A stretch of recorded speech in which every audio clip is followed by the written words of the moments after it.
Alors dans cette vidéo, je vais montrer cet oxymètre. Alors il y a une petite dragonne fournie, un guide qui est très détaillé, et en gros c'est très simple. Ici à l'intérieur on a un capteur, tout est recouvert de silicone, donc on peut parfaitement désinfecter l'appareil et son doigt avant de le mettre dedans. Et on a un seul bouton en façade. Voilà, donc on va mettre le doigt. Voilà ce qu'il indique. Donc là il fait sa capture du rythme cardiaque. Hop là. Allez, fais la focale caméra. Voilà, donc là j'ai un taux d'oxygène à 99%, donc c'est très bien. Mon cœur bat à 83, 84, 85 pulsations. Ce qui pour le coup est un peu haut parce que je suis assise. Voilà. On peut changer le visuel. Donc on a le deuxième visuel où on n'a plus la barre en dessous du cœur qui est en plein mais en vide. On peut faire un mode plus simple ici. Et on peut changer l'orientation. Voilà, là on est revenu au mode de départ. Si j'enlève mon doigt, finger out, donc le doigt est en dehors, et il va s'éteindre tout seul. Voilà, ça fonctionne très bien. J'ai comparé avec mon autre oxymètre, les mesures sont parfaites. Voilà. Et cet petit appareil-là a beaucoup de succès en ce moment. Pourquoi? Simplement parce qu'avec le Covid, chez certaines personnes, eh bien, l'urgence, c'est la baisse des capacités respiratoires. Ce qui est vrai pour le Covid, mais ce qui est vrai dans d'autres cas. La raison pour laquelle j'avais un oxymètre, c'est que je suis sous immunosuppresseur. Et donc, en cas d'infection respiratoire, dès que le taux d'oxygène descend trop bas, il faut recontacter le médecin et envisager une hospitalisation. Donc voilà, c'est à ça que ça sert, et dans le cadre du Covid, c'est pour ça que ça a un tel succès. C'est petit, léger, ça fonctionne. Ah, est-ce que je vais arriver à faire glisser le capot? Ou est-ce que je le glisse pas dans le bon sens? Si, ça doit être comme ça pourtant. Bon, je vais pas arriver à rouvrir le capot. Bon, tant pis. En tout cas, il y a deux piles AAA, donc les petits formats, et elles sont déjà fournies. Avec le guide, tout est fourni, et en fait, il est utilisable dès la sortie de la boîte, et comme je vous ai montré, quand même ultra simple.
fils Hamilton.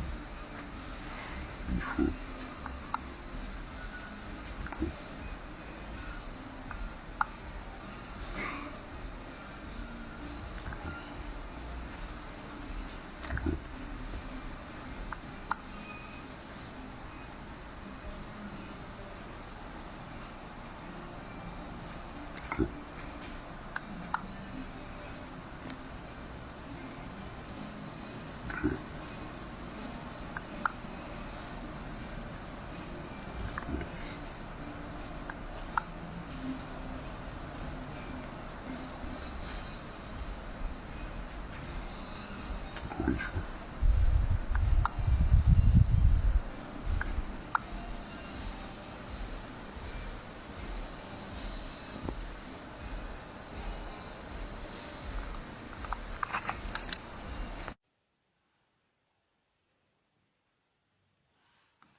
Regen, sonst ist es freundlich, zum Teil sogar sonnig. An den Küsten starker Nordwestwind, dort 19 Grad bis 28 Grad an der Neiße. Die nächste Nachricht um 16 Uhr bei Heute in Europa. Aktuelle Informationen gibt es jederzeit in unserer ZDF Heute App. Ihnen noch einen schönen Tag. Tschüss und auf Wiedersehen.